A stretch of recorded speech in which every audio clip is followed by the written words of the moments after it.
Good morning or good afternoon or good evening, whatever time it is where you are at.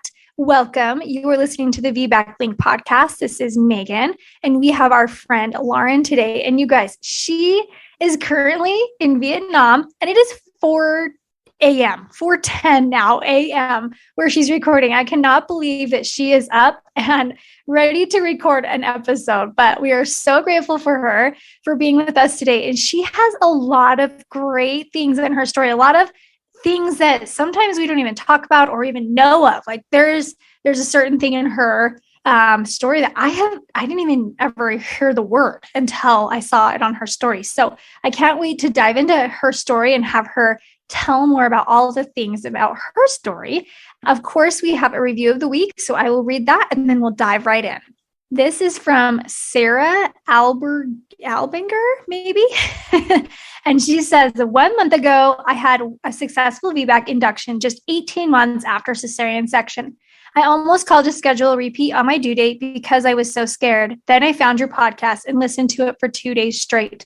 It gave me the courage to go through with the induction, and I'm so glad I did. Hoping more people find this as a resource. And she actually emailed us that, which was awesome. Congratulations, Sarah, on your VBAC. So happy for you. And like I said, she emailed. So you can email us your reviews if you would like, or if you have a moment, maybe push pause really quick and jump onto your podcast, whether it be Apple or Google Play, and leave us a review. We would really appreciate it. And again, we always read one on the episode, so your review might be next. You are tuned into the VBAC Link podcast with Megan Heaton, who is a longtime doula and VBAC mom herself, here to help you get inspired for birth after having had a C-section. Along with this podcast, the VBAC Link offers blogs, resources, and a comprehensive VBAC course for both parents preparing for birth and doulas wanting to take their VBAC education to the next level. Be sure to follow Megan and her team on all social media platforms for even more. Although these podcast episodes are VBAC specific, it is encouraged for all expectant moms to listen and educate themselves on how to avoid a C-section from the get-go. The purpose of this podcast is to educate and inform. It is not meant to replace advice from any other qualified medical professional. Here is your host, Megan. Okay, Lauren, I'm so excited to have you. I cannot believe that you are up. I don't know if I could get my tushy out of bed at 4 a.m. to record a podcast. So early. Grateful. Yeah, it's so early. Oh my gosh. And we just talked about it. You just had a baby not long ago. And so you're not only like 4 a.m., but probably sleep deprived within those few hours that you did get sleep. So seriously, thank you so much for being with us today. No problem. I'm excited to share my story. Well, I'm excited to hear it. I would love to turn the time over to you and share all the amazing things. You have had such a journey that has led you here today. Yeah, well, thank you so much for having me. This is a wonderful opportunity for me to go back and remember what has happened to me over the last couple of years. So my story started, I feel like way back when. I was a Montessori teacher, and at that point I was like, I knew exactly what I wanted out of my birth at the age of 18 or 19 years old. I wanted a water birth. I wanted all natural. And I wanted to have all my kids by the time I was 25. Anyways, and that didn't happen. I got married. Not long after that, I got married when I was just turned 23. And kids did not happen right away. My 25th birthday was the most depressing birthday I've ever had. Turns out I was struggling with some infertility there. And at that time I had sought some, I don't know, I will tell you, I pondered on it and it just didn't feel right. The time to kind of take care of our infertility didn't feel right. So we ended up moving our family abroad my husband and I, we taught English abroad, and then we came back to America, and we just so happened to live in Boston. We had some contacts there, but we felt, I don't know the right word, we felt very inspired to move to Boston. And we didn't start working on the family thing right away because you have to have insurance for that. But on the East Coast, they pay for infertility treatment if you have insurance. It's covered. And I didn't know that at the time. And then I went to... That's amazing. Yes. Wait, for real? Yes, for real. And so I need to tell my sister who just moved to Boston and is having infertility issues. Oh my goodness. Yes, the insurance there is amazing. So then I started finding out through other people who had moved there just to get the insurance, just to seek infertility treatment.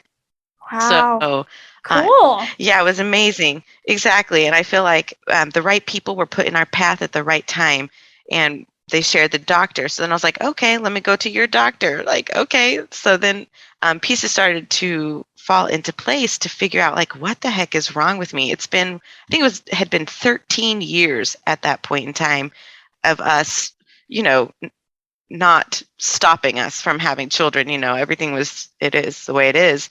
So I go and they do this huge checkup on me, and my doctors just couldn't believe like the long list of all the crap that was wrong with me. Especially because I was in my 30s, but I ended up having what's called Asherman syndrome. It's adhesive, it's scar tissues, and it can exist in the cervix or in the uterus.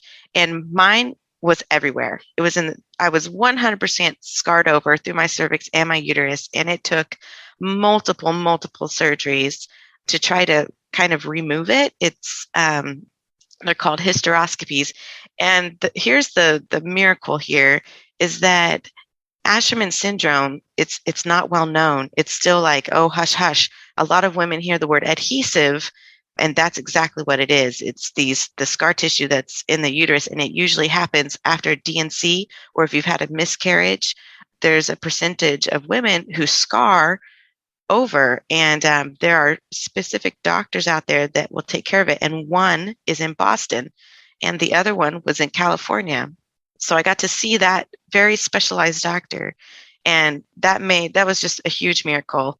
I felt like I was being taken care of.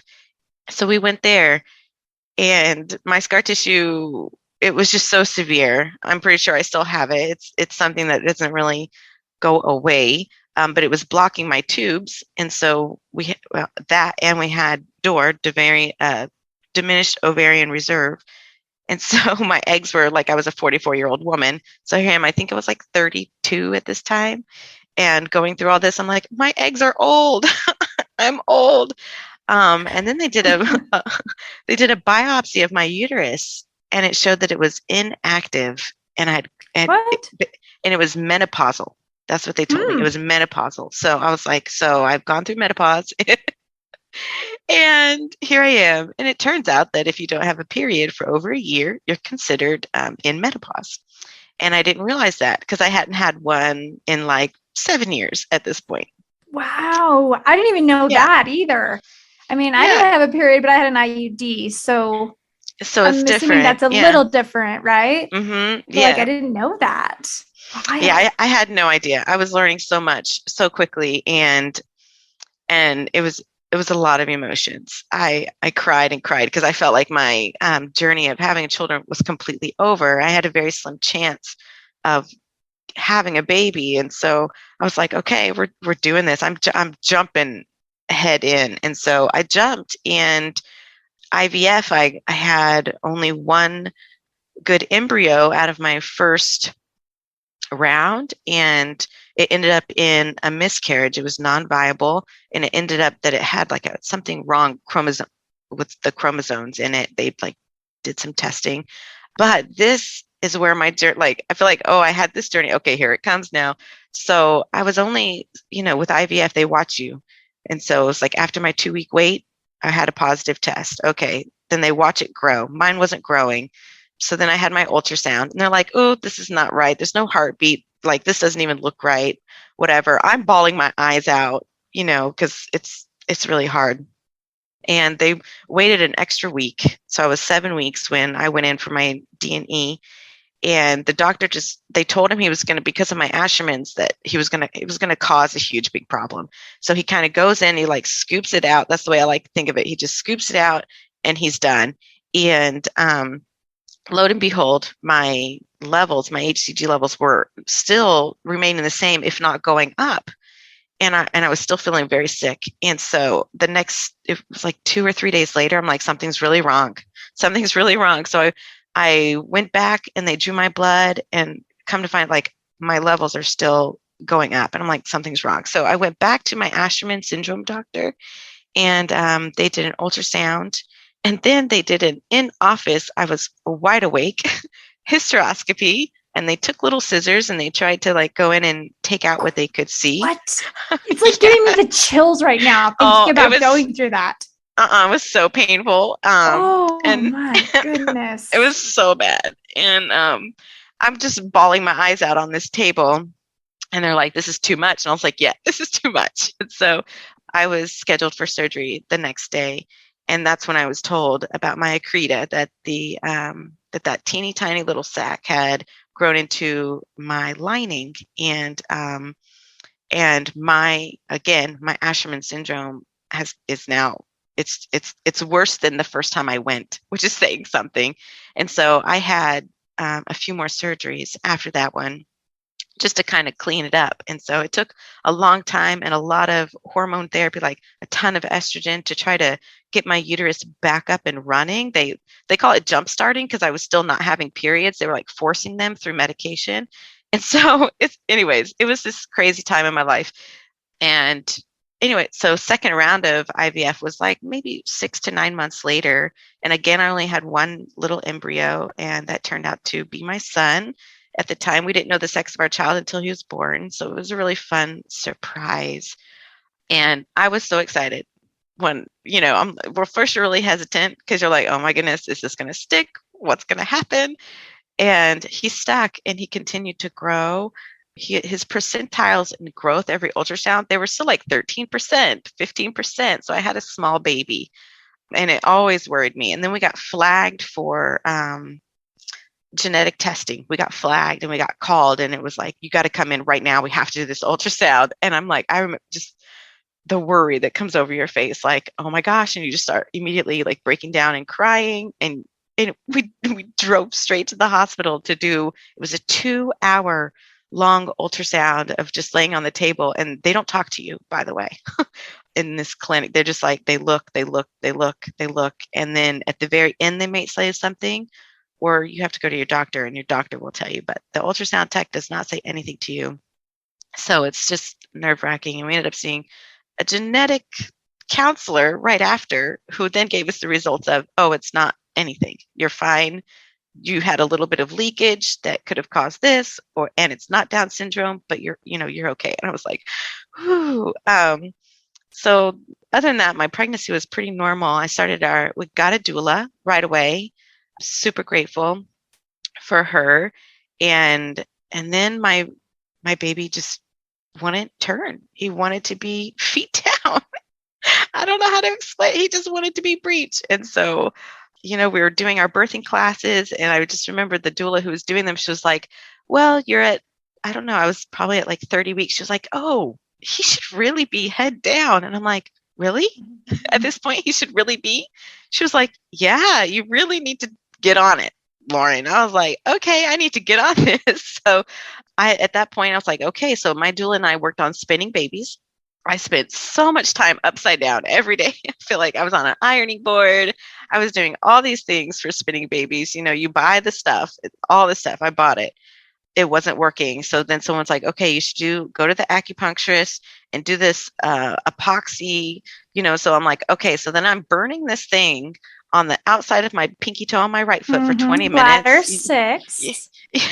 And so I'm like very pregnant. And so like bend over for 20 minutes to do one toe. And then I had to go 20 minutes on the other toe. It was like excruciating. And he did it every morning and every night. I was like, okay, this is a lot. Okay. I'm very dedicated to spinning this baby. And that didn't work. So I'm like, okay, I started chiropractor. I started seeing a chiropractor like my last month of pregnancy. And I saw her every other day. And then I started seeing her every day. And again, nothing. And then I just got this gut feeling. And it was, your baby's going to be born the way he needs to be born. And like, you just need to accept that. And you need to just go with it. And when that happened, it just like clicked in my brain. And I was like, okay, I can still have a birth plan for a cesarean. I can still do this. And that's okay. But that switch, when you plan something and you believe in something so hard, to make that switch in your brain, it's so difficult. And I still was like holding hope that somehow this baby's going to flip. And they wanted to try an aversion at like 37 weeks. And I was like, no, because they were like, if you spin it if you spin the baby in the hospital and it works, then you're having a baby. If it doesn't work, you're still having a baby. And I was like, oh, then I'm waiting. And I'm very grateful. So we went in on my scheduled day with my big long list of everything I wanted for my cesarean, which was wonderful. My doctor was very supportive, and she made sure everything on my list got crossed off. I got to completely watch my baby being born, the surgery, and everything, which was just really unique for me. Sorry. And Mhm. I didn't realize I was going to get emotional about my little Yeah. Odin. And anyways, I just remember, lying there and having my surgery, and my husband's right beside me, and my doula is also in the room with her essential oils. and he comes out and he's announced that he's a little boy. And then he gets cleaned up. My husband goes over, and my husband gets to do skin to skin with him. And it was such a beautiful birth. And it's like, I don't regret it at all. And I'm just like, I did everything I can. And once you just see that little baby, he was just, oh, wow. He was on my husband's chest, and he was rooting and making rooting noises. And like my doctor and everyone in the room just like stopped. And they were like, we've never seen this before. We've never seen a baby come out cesarean and like literally be banging his head on a chest, like wanting the breast. So I knew right away. I was like, that's my baby. He's hungry. Yeah. He knows where it's at. So my doula was really excited. So anyways, I remember at this point that my doctor mentioned something about blood, right? Oh, there's a lot of blood. I'm like, okay, but I was dismissive because I have this cute baby over here rooting. So it wasn't even until after I was in recovery and I started breastfeeding that my doctor came in and told me that I had hemorrhaged. And so I had an MFM who specialized in accreta and precreta and all these things, because I was just so worried that if I had a 7-week sac that stuck to my uterus, like what is it going to look like full term? And so I had done all this research, and I was prepared to lose my uterus with this birth, and it didn't happen.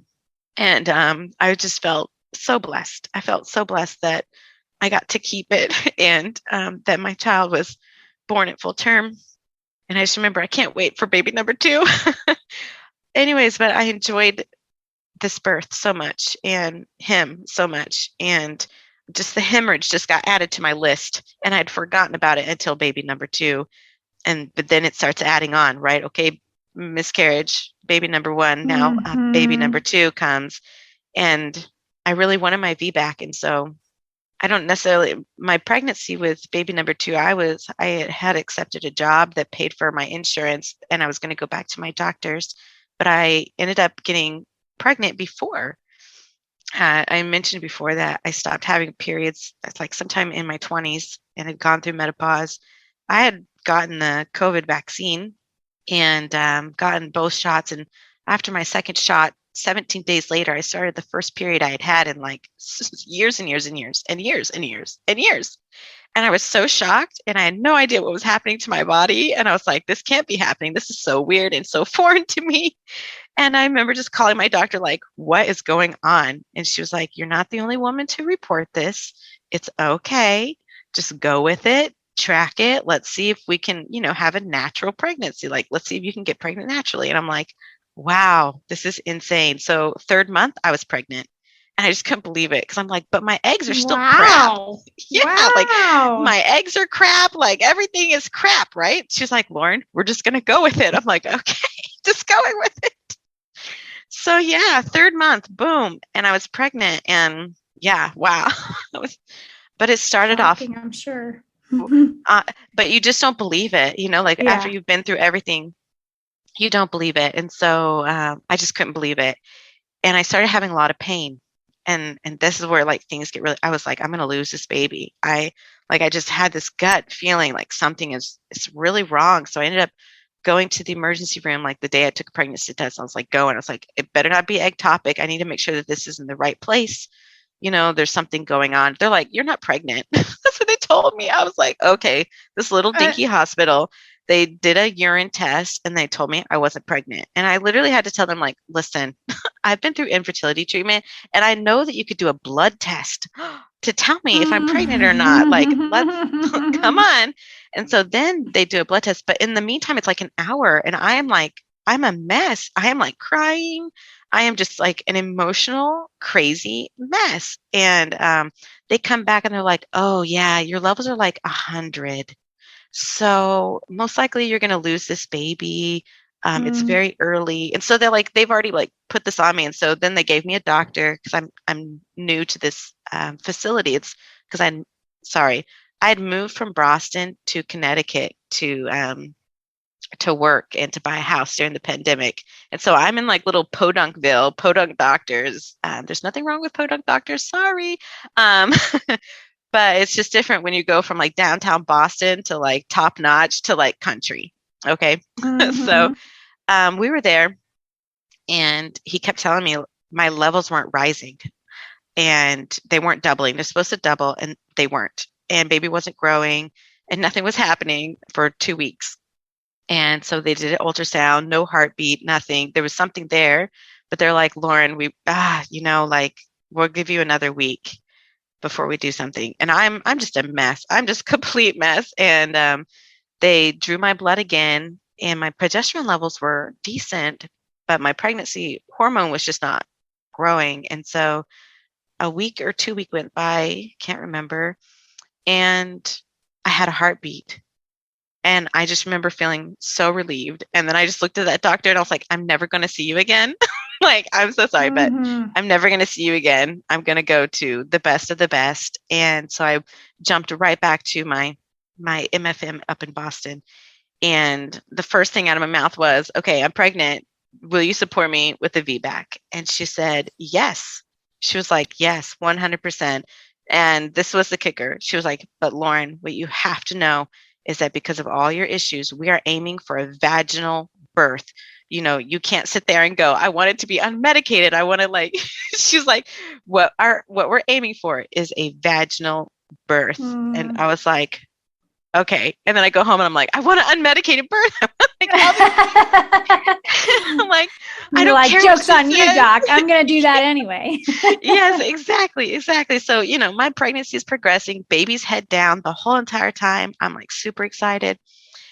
And then I remember being at like 28 weeks and I had this very distinct feeling come over me that I was going to have this baby early. And I didn't know what that meant. I don't know, So I was like, okay, so around week 30, I started kind of prepping my house, bought all the baby things, got baby things out, just little things like that. In the meantime, I'm teaching kindergarten. I'm still working full time. I still have a toddler now, and I'm just resuming life. And this is when I really started hitting hard the VBAC link. And I was listening to every podcast, every chance I got. Like I was on my lunch break listening just to prepare myself. I did a class with you guys. There was an OB that was there and I had a ton of questions that I got answered.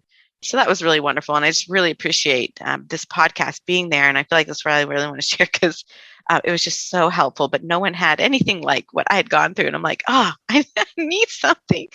I'm like, am I crazy? Can I do this kind of a thing? Anyway, so I didn't feel very prepared. And at my 32-week doctor's appointment was on a Friday, and I drive to Boston, which is an hour and a half away from where I live. And it was a devastating doctor's visit. My sweet little baby boy was not growing. I had I have it in here because I'm like, I forget everything. It was fetal growth restriction. And what is it? IUGR? Inter-uterine growth restriction? Yeah, but they called it FGR here, like fetal. It was like fetal growth restriction. Yes. FGR, fetal growth restriction. Yeah. Yeah. Thank you for that. I was like, I forget all the things, and so then I was like, okay, tell me exactly what that means. And my baby was measuring in the first percentile. And so then she goes back and she was like, look, he's barely been over 10th percentile this whole time. He's always been very, very small. So he was like in the 10th and the 13th. And I was like, well, where do we need to be to get out of this? She's like, you have to be at 10% to like not have this label. And I was like, that's not going to happen, is it? She's like, no, I'm sorry. And I'm like, oh man. So at this point in time, it was like, okay, this 1 week I was visiting her every week.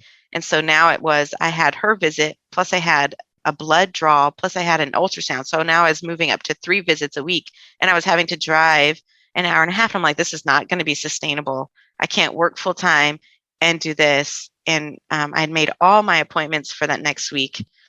And I go home that Friday, and then Saturday morning at 3:00, my toddler wakes up, and I go in to tend to him.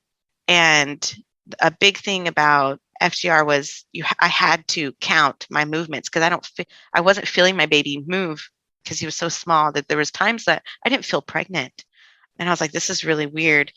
And so it was one of those times when I was up at 3 a.m. and I noticed there was like zero movement. I'm like, okay, maybe he's asleep.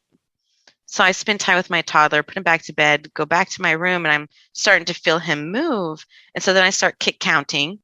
And then my toddler gets up again. I'm like, oh my goodness, you've got to be kidding me. So then he comes into my room. He wants to snuggle. So I let him in my bed, and he's holding me, and I'm holding him. And my husband gets out of the bed. He's like, he doesn't do that. And so anyways, next thing I know, I just feel this gush between my legs. And I'm like, what the heck? I am not prepared for this. This is not okay. And we have Google in my home. And so I was like, okay, Google, broadcast. And I'm like screaming at the top of my lungs, my water just broke. You have to come right now. And my husband like runs in, and he's like freaking out. Like, I don't know. It was a really, I could picture it in my mind. He's like got his arms and legs sprawled out, like, what's going on? And I'm like, take our son, take my son, like our son, and like, get me a cup, because like, this is gushing out and I don't know what to do. And so this is like, it was crazy. I started contracting, but they weren't painful at all. They were like Braxton Hicks. My belly was tightening, and then it was just like gushes of water. And I was like, this is so crazy. So I immediately called my doctor, and this was the part that made me nervous, because here I am preparing for a VBAC, and the doctor immediately said, you need to get to the hospital right now. You will have a repeat cesarean, and we will get this baby out. Something's wrong. And I immediately started crying. Yeah. Scary. Kind of so scary, scared. though. Oh, 100%. So the good thing is like, I had the 40 minutes for someone to like drive to be with my son, to kind of like ponder and sit down and try to process this. Meanwhile, I'm walking around the house with a cup between my legs, trying to catch all the waters that are like coming out of me. And my husband and I we were talking it back and forth. This is not anything I had ever thought of. Like, I'm like, okay, I'm like going to go in, going to have a VBAC. And so we both agreed that we were going to be open to like what the doctors were saying, that this is a bunch of learning. We're on a learning curve now. This is not on our terms. It's on this baby's terms. And we are now open-minded and learning. And so it took us an hour and 9 minutes to get to the hospital. We passed 5 policemen. One actually passed us. We were way speeding. We were easily doing 90, 100 the whole way. And no one pulled us over, thank goodness.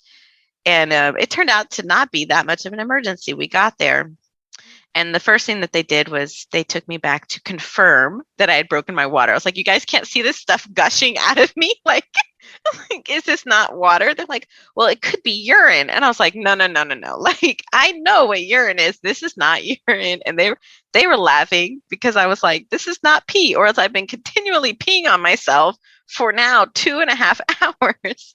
And so anyways, I'm like, okay, whatever. And then they're like, yes, okay, this is the fluid. And they came to my room and they talked to me about everything. And PPROM, that's what it's called. It's premature rupture of membranes. And so now I was a PPROMer. Yeah, it's premature. It's like, so PROM is just premature rupture of membranes, but PPROM is premature, meaning like baby is before 37 weeks. Exactly. PROM. Like premature rupture of membranes. Exactly. It was happening way too early. Yeah. And because I was 32 weeks, they weren't going to stop it.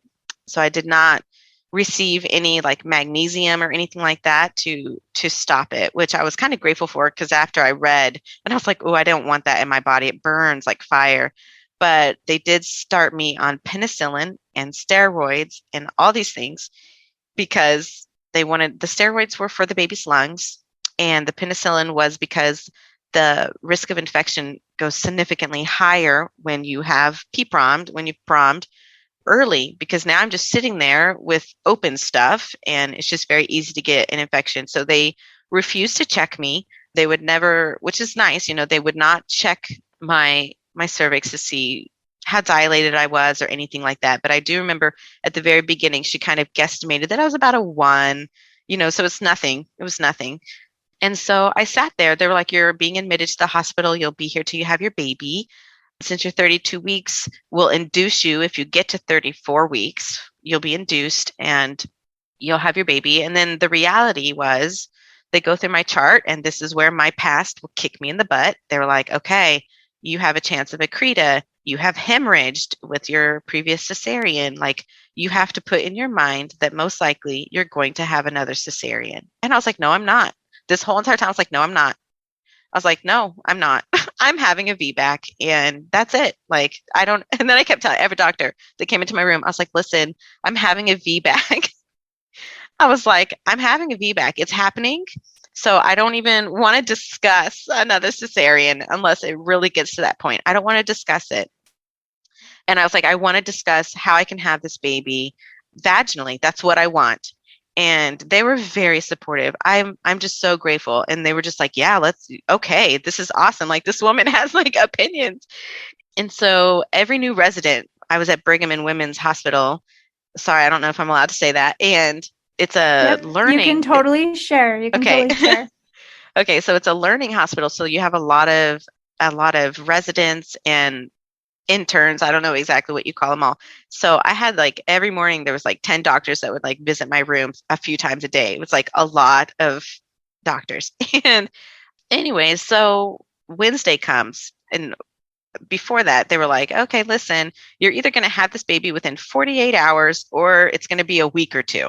Like, it's either one or the other. We don't really have people in the middle. Well, guess what? I was in the middle. So whatever. Way to be different. right? All around, I'm different. The thing is the thing that like really worried me is that it's like, okay, I want a VBAC, but at the same time, I have these NICU doctors who are right there, like on my case, like, okay, like, here's the chances of this. Here's the chances of this. Here's the fact, like, your baby might be dealing with all of these different things. And anyway, so they were updating me every day of, where my baby's development was for that day and what could be possibly wrong with him when he was born. And, oh, by the way, our NICU is full. We don't have any beds. So if you go into labor, we'll be transferring you to a different hospital with your child, with your child, or however it works. I'm like, what, are you serious? They're like, yep, we're full. And so is the hospital next to us. So it'll be, this hospital down the street. I'm like, oh, wow, this is incredible. Anyways, so right then and there, I started praying, okay, listen to me. If I'm going to go into labor, it better be a day that some babies get sent home. And, it's got to work out. It's got to work out. And so it did, by the way, it worked out. But Wednesday, I started having like more pain. And it was like, okay, like, I'm still contracting, by the way. I keep having what I call Braxton Hicks contractions because they were not painful. They was just like my whole belly would tighten and my water would continue to, spew out. That's the best way I could say it. And so I remember distinctly, I woke up at like 1 a.m. Wednesday and I started having some pain. So I called my nurse right away and I was like, listen, they've shifted. My contractions have shifted now, but they're still like 10, 14 minutes apart. So we just keep an eye on it. And in the meantime, every time I have a contraction, my baby's heart like disappears. They can't find him. I'm like, okay, you just, baby, cut this out. So when that happens, guess what? Guess what they start talking about? They talk about a cesarean. They're like, oh, Lauren, like, his heart rate is really dipping really low. We're going to end up you need to prepare yourself. And I'm like, no, I'm not preparing myself. And so I finally get up out of my bed. I've been in a bed this whole entire time. I had a friend come and visit me. It was like 1 p.m. at this point. And I was standing up the whole visit, which is the most I've stood in 2 or 3 days. And I'm starting to have regular contractions. They're like easy, 4 to 6 minutes apart, somewhere around there. They start being really painful that I have to kind of breathe through them. And I'm this way. I'm like, listen, I'm not going to call my nurse in here because she's just going to prepare me for a cesarean. So I go like an hour with my friend, and my friend's like, Lauren, you really need to call your nurse. And I'm like, fine, you leave. I'll call my nurse. So I call my nurse, and sorry, I'm laughing. She's freaking out because she's like, why didn't you call me? And I was like, listen, I didn't call you because I don't want to have, a cesarean. They call a doctor. He guesstimates, and he says I'm about a 1 or a 2. I haven't changed much. And then now they've like increased, and they're back to back. So this was like, I could not. I was like, what? A natural birth? I wanted that? That's crazy. They wouldn't let me out of my bed because of the heart rate and everything that was going on with the baby. And so I was stuck and confined to my bed, and I'm just holding the railing and turned to my side because every contraction was made worsened by a million because my nurse was like, listen, if you don't want a cesarean, I have to find this heart rate of this baby. And so she is literally in the middle of my contractions. I'm screaming, and she's got that monitor, and she's searching for the baby's heart rate to prove that, he's okay. And so this continues, and she calls the doctor back in here because they were literally, my contractions were on top of each other, like 2 to 3 minutes. It was so intense. I really didn't feel like I had time to breathe. And I was like, listen, like, I'm having this baby. I'm going to have this baby. My doctor, he's not really my doctor. He's like the resident of my doctor. He walks back in, and he basically tells me to suck it up and that lots of moms go through this, and I'm not having this baby. He will check me for real this time. And so he goes in, and I'm about 3 centimeters dilated, but I'm 90% effaced. And he was like, oh, this could change. We're going to send you to labor and delivery. He's like, but don't put it in your mind that you're having a baby today because this can stall. He was like, I've seen this stall so many times. I was like, how has this stalled? This is insane. I'm in so much pain. And he was like, no, like, this could still stall. And I'm like, okay, whatever. I PPROM'd. I have no idea what I'm talking about. This is all new to me. Okay, fine. This can stall. Labor, this labor can stall. Sure. Okay. So I am put in labor and delivery, and my labor nurse looks at me. She was like, you're going to be having this baby in a couple of hours. I don't know what your doctor is talking about. Like, she is bad mouthing him so hard. She's like, I don't know what he's talking about. Like, this is insane. She was like, listen, I know, like, I don't want you to be infected, but she was like, I'm going to check you right now. There's no way, with the amount of pain you're in and how like your contractions are on top of each other. She was like, I'm going to check you. I'm going to call the anesthesiologist. We're going to get him in here. We're going to get you an epidural because I was in so much pain. Anyways, I can't believe at this point, I'm like, I wanted a natural birth. So my anesthesiologist comes in right after my doctor had come in again to check me. And he was like, it's only been 30 minutes. Stop paging me. Those were his exact words. Stop paging me. It's only been 30 minutes. And now I've progressed to a 5. And he just like, his eyes got really wide because before that, he like yelled at my anesthesiologist, you're not needed here. You need to leave. This is not happening. It was like that. And my nurse was like, the what? And then he checked me, and he was like, this is happening. I'm so sorry. Anesthesiologist, please come back in the room. Like, he's yelling, please come back in the room. Help her. Like, this is happening. And it's happening very, very fast. And they're like, where's your husband? And I was like, oh my gosh, my husband's not with me. And at this point, I'm panicking. Like, he's not even with me. Oh, so no. Yeah. And I'm like, oh my gosh, I got to call him right now. They're like, call him. Right. So I call him, and I was like, listen, I know I called you an hour ago and things were progressing slowly, but you have to be here now. And he's like, Lauren, I got an hour and a half. And I was like, permission to speed, permission to put your cute little sports car to work, like, go fast. He was there in 45 minutes. He showed up. They were like, hold the baby in. It's the funniest things that you remember, right? It's like, okay, my epidural half worked. I was still having pain, but it was like it was like this weird floating area of I can feel pain on my left side, but not my right side. And so it was like this weird state of where I was. And I'm actually kind of grateful for it because I still got that natural birth feel that I wanted. Like I still very much so felt the ring of fire and like the birth, but at the same time, I feel like the hard contractions like kind of were taken away. So it was like a nice in between, I felt.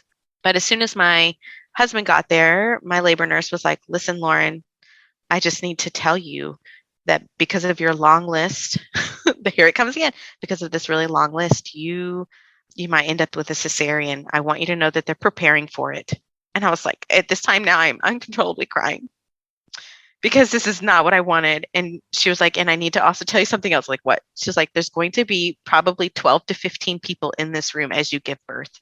And I was like, what? How many people? She was like, why? Yes. Why so many people? Exactly. Because it was a learning hospital. And so okay. my doctor had his 2 doctors and my labor nurse had 3 assistants. And then I had the NICU team for the baby. And that's what it was. So I had the NICU doctor plus his 3 assistants or, residents. And then they brought people in to watch me have this VBAC after accreta, after hemorrhaging. Like I wanted to be fully present for this birth. Yeah. And I told them very distinctly, I want to grab my baby and I want to pull my baby out. That's what I wanted. I want to pull him out. I want him on my chest. And they're like, Lauren, the realization of that happening, like if he cries, sure. If he doesn't cry, we're so sorry. We have to take him. We have to. I'm like praying. Long story short, baby comes straight out. I mean, he's 4 pounds. They estimated him to be like 3 pounds, but he was 4 pounds. He comes out. I got to watch the whole thing with a mirror. I had one of those resident people taking pictures the whole time. So I got really good pictures of my birth. And here he is, and he's screaming. So he has healthy lungs. I was just so happy that he had healthy lungs. I was like, okay, we're good. Anyways, I got to hold him for about 1 minute while we did delayed cord clamping. And then I had to hand him over.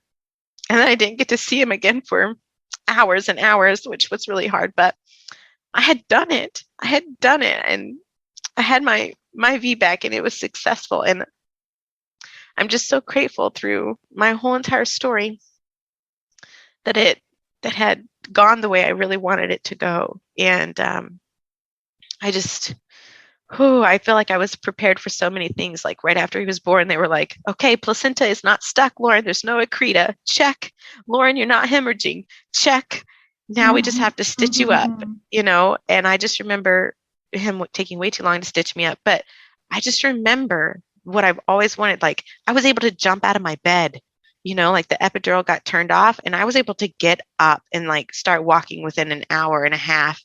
And that's the whole reason for me. Like I want this vaginal birth, but I want to be like present. Whereas my cesarean, it took me almost a full 12 to 24 hours before I could really get out of my bed. And, it's just very different. And I'm very grateful. And I'm very grateful for the information that I received through this podcast to help me get my birth story that I wanted. And I'm hoping that my story can help some of you out there that are listening that maybe struggle with infertility and all any of the same things I did. I hope I give you some hope. Yes. Oh my gosh. So many miracles in your story. So many miracles. I mean, so many. From moving to Boston and finding the doctor that you did find, because like that in itself, there's so little doctors out there that even know much about this. And then to go through all that you did to get pregnant and then, trusting that, okay, this baby